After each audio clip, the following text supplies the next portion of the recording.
Picture this. One moment, you're on top of the world. You're a Roblox YouTuber with over 600,000 subscribers. You have a whole dedicated fan base that loves you and supports you.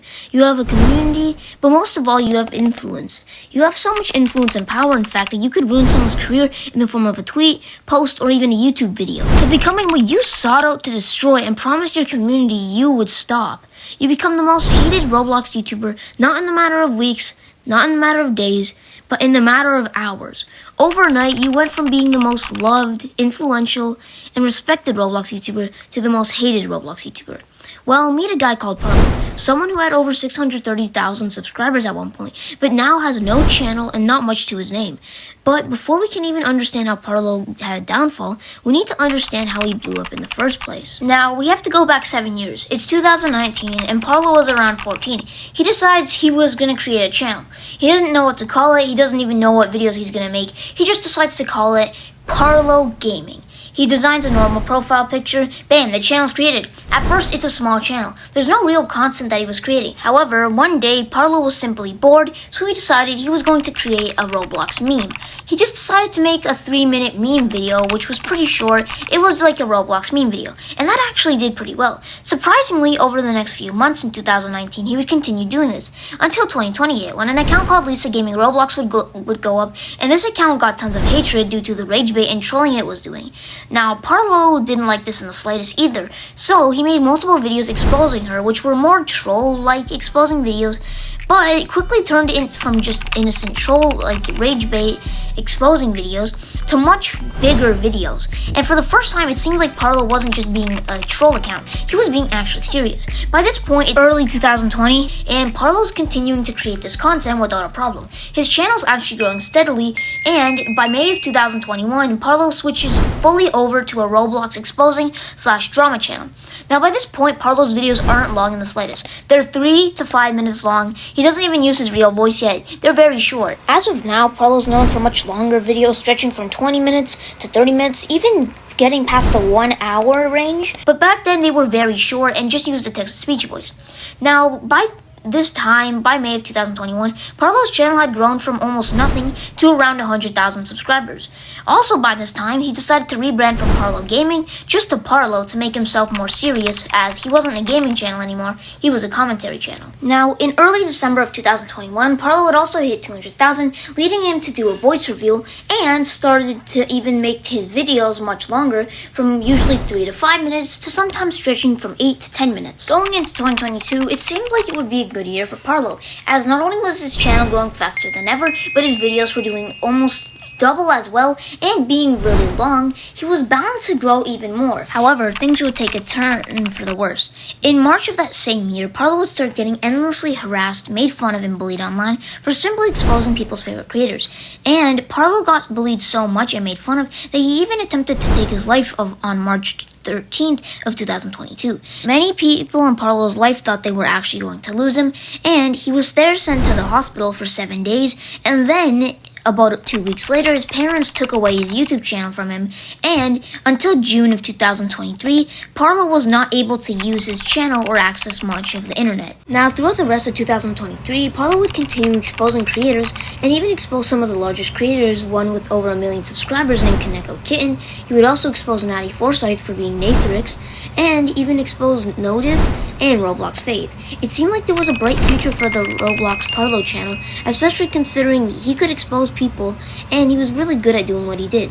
So Parlo continued with this content, even taking it as a job. Now, the more creators Parlo did expose, the more the hate and harassment got worse. Every day, Parlo started getting pretty annoyed and even sad at times that people were getting mad at him rather than the actual creators he had exposed. Now, as 2025 started, Parlo started exposing different Roblox animators, whether it was Potimer for doing cool things with 12-year-olds, Cam Geyser for sending suggestive content to 14-year-olds, or Bonky Doge for having certain things on his computer which he should not have.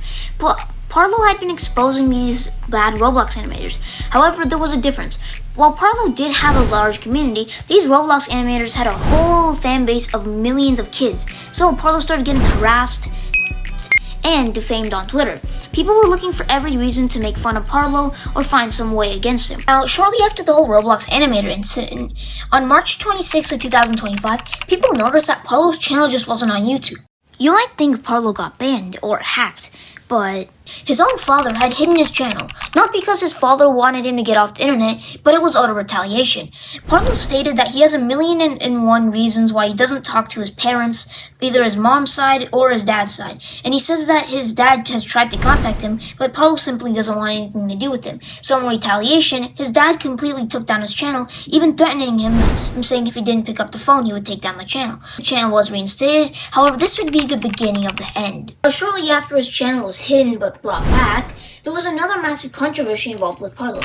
I don't exactly want to get too deep into it, but this was called the dupe situation. Someone called Dupe had actively catfished Parlo for the span of a few years, claiming that they were 16, while Parlo would have been 18, and in the UK the age of consent is 16, meaning Parlo could date this person online. And Parlo continued dating this person until he was 20 and they claimed to be 18 when it was revealed that Dupe was entirely a catfish. This brought tons of hate to Parlo, but I don't exactly want to get into it, as different people might have different opinions on the situation, but from a legal standpoint, Parlo would be in the clear as he was catfished. Now that we've established the rise of Parlo, we need to understand what even went wrong. Well, you see, after the Dupe situation had transpired, a mass amount of people started hating Parlo, while a mass amount of people started supporting him. It was pretty mixed opinions what people had on the situation. However, there were police reports made that would lead to Parlo getting arrested on September 11th. The way people knew this is because he stopped posting shortly after the start of September. And in a Guamgo video, Guamgo said that Parlo was arrested in the UK and he was held in jail for over 12 hours. And after this, Parlo started a GoFundMe because he lost access to uploading to his channel due to his devices being confiscated. People started donating to Parlo thinking he was actually struggling and in need. However, behind the scenes, it turns out that Parlo had used the GoFundMe money for something much different. He had used the GoFundMe money for an East trip with someone called Internet Adjacent and went into disturbing detail about his relationship with him and his Google document about it, and it was his minor audience mainly reading this. However, as of a couple days ago, Parlo has dropped his response, and I want to just quickly summarize what's happened in the response. Now, Parlo starts off his response talking about his experience and relationship with Internet Adjacent and also the GoFundMe stuff. Now, to start off regarding the GoFundMe stuff, he addresses how what he did is very wrong and how he feels that he disobeyed his fans' trust and that he plans to never start a GoFundMe again. Now, it seems like Parlo is genuinely sorry for what he's done, and he actually took steps to realize that he needs to work on himself for this. And while some people disagree with him, saying that he is still entirely in the wrong and that what he did is unforgivable, some have chosen to forgive him, so it seems it's pretty mixed. Because on one hand, you do have the fact that Parlo actively broke the trust of his fans, deceived them, and used the money for certain purposes which he should not have, and misused his GoFundMe money, essentially breaking his fans' trust and making tons of people pretty mad at him because they look up to him as a role model, while others have chosen to forgive him because he seems genuinely sorry. A lot of people have different takes, so I don't want to have any bias, so it's really the viewer's decision what you think of Parlo's response. The next thing Parlo talks about in his response was his relationship and experience with Internet Adjacent, which I just want to point out is a more private matter, so I won't be commenting on anything said. But he starts off his Internet Adjacent chapter, which is about 25 minutes long, talking about how at times he felt uncomfortable around Internet Adjacent. This claim would be backed up by someone called Yixlo or Avalon. Now I also want to talk about something regarding Yixlo or Avalon. In Parlo's video, he talks about how Internet Adjacent asked Yixlo if he would be interested in joining the hypothetical three-way while he was still 17. His birthday was September 30th, however, Internet Adjacent brought this up on September 22nd, which is highly illegal in the USA.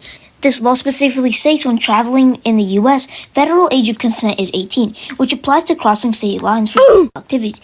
Even if the age of consent is different in the other country, it is still illegal. Now, in Parlo's response, he goes over a couple other things like his apology to people like Ducky, Guamgo, and his editor Frev, and also debunking other allegations like the dupe situation and the other situation relating to a Discord server he used to run.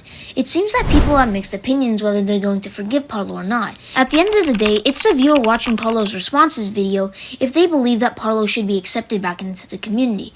Really, it's your decision whether you want to forgive Parlo or not forgive Parlo. Since his response is dropped, he's also dropped another video debunking someone called Safe Sly, which many people seem to have responded positively with. Hopefully you enjoyed today's video. My name is Mighty. I make weekly Roblox documentaries, so make sure to like and subscribe to the channel if you enjoy my content.